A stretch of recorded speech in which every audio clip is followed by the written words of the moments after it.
Tang hadin kisi asli ba kelebi no anaka sang Hito Rbywo district. Kini keju kisamla kale phai bang shaka sang Rbywo Youth Welfare Organization. Aminin kasngi kini kasang lale ban jurep lani ban Jngoh. Sengolam ya kilong kemi kibasa apa Kripa Foundation kabalang kajaka pe kajaka sumar ya kilong kemi kiblat temen. Hakan dia kajing Jngoh nak kalang kinong yalam jaka sang keliya ban ais sobha nak jangkup nak jang tak mo ya kini kimi kibasa akan kiyeng. Pakum jur ki kwe de kajing ais sobha. Kum kadak kajing sengolam kajing sengoburam dapat jongki.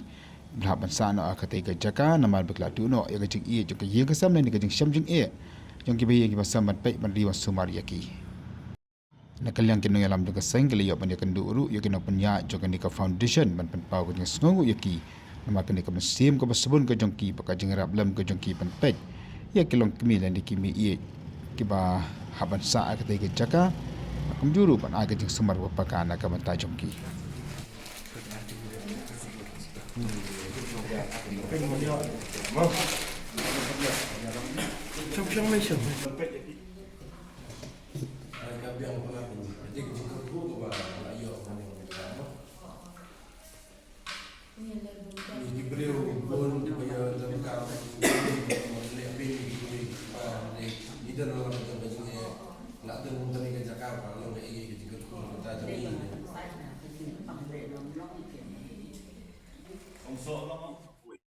Ni nak kaliang jongi ka seng igetu ya ka borpe ka district ya ka borpe dan nang kata ka mensim bak kan pit benya bakan ai lang kita jingirap baknang baki pentelun ya kan ka kam kinang la chusu bakin simkia ya ka ega kam ka ba ila bensiat aki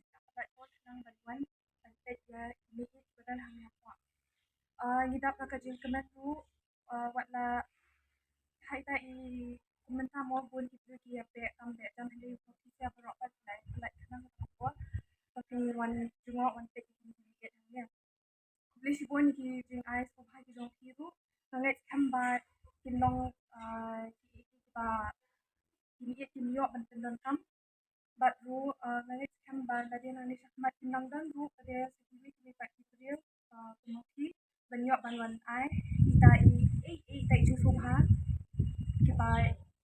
kita long kita kodol ya kini dia tanya bapak. English point.